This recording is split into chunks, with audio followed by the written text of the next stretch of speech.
วันนี้อยากชวนทุกท่านมาพูดคุยเรื่องใกล้ตัวมากแต่หลายคนอาจมองข้ามนั่นคือสติโดยเฉพาะในยุคที่โลกหมุนเร็วข้อมูลข่าวสารโซเชียลมีเดียเข้ามาในชีวิตเราแทบตลอดเวลา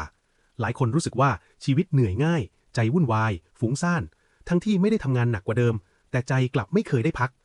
คำถามคือเราจะมีความสุขได้อย่างไรในโลกดิจิทัลที่เต็มไปด้วยการดึงความสนใจแบบนี้พระพุทธเจ้าทรงให้คำตอบไว้ชัดเจนมากคำตอบนั้นคือสติคืออะไรในความหมายของพระพุทธเจ้าสติไม่ใช่การเพ่งไม่ใช่การบังคับใจให้สงบและไม่ใช่การหนีโลกสติคือความรู้ตัวทั่วพร้อมอยู่ในปัจจุบันขณะรู้ว่ากำลังเห็นรู้ว่ากำลังฟังรู้ว่ากำลังคิดรู้ว่ากำลังรู้สึกอะไรอยู่พูดง่ายๆคือรู้ตามความเป็นจริงในขณะปัจจุบันขณะ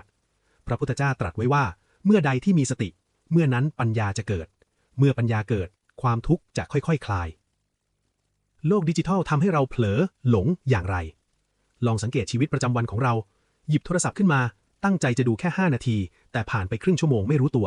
ไม่ใช่เพราะเราอ่อนแอแต่เพราะใจเราไม่มีสติคอยรู้ทันโลกดิจิทัลไม่ได้ผิดเทคโนโลยีไม่ได้เป็นศัตรูแต่ปัญหาคือเราใช้อุปกรณ์ด้วยความเผลอไม่ใช่ด้วยความรู้ตัว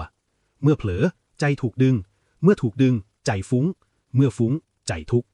นี่คือเหตุปัจจัยตามหลักปฏิจจสมุปบาทอย่างง่ายๆสติรู้จริงคือหัวใจสำคัญการฝึกสติที่พระพุทธเจ้าสอนไม่ใช่แค่รู้ผิวเผินแต่คือรู้จริงหมายถึงรู้ว่าความคิดเกิดแล้วก็ดับ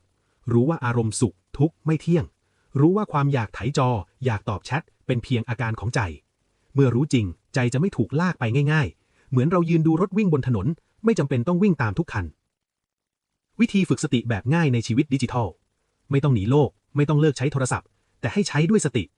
1. ฝึกสติกับลมหายใจวันละเล็กน้อยวันละ 5-10 นาทีแค่รู้ลมหายใจเข้าออกไม่ต้องทำให้พิเศษนี่คือการตั้งหลักให้ใจ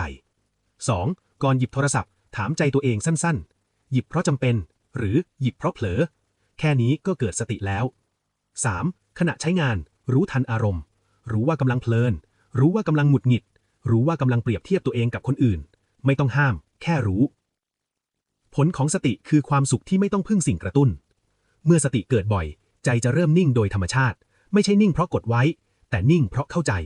เราจะพบว่าความสุขไม่จำเป็นต้องมาจากยอดไลค์ไม่ต้องมาจากการยอมรับแต่เกิดจากใจที่ไม่ถูกลากไปตลอดเวลานี่คือความสุขที่พระพุทธเจ้าเรียกว่าสุขจากความไม่ประมาทโลกจะวุ่นวายแค่ไหนไม่สำคัญเท่าใจเราวุ่นวายหรือไม่ถ้าเราฝึกสติให้รู้จริงแม้อยู่ท่ามกลางโลกดิจิทัลใจก็ยังสงบได้มีความสุขได้และเติบโตอย่างมีปัญญา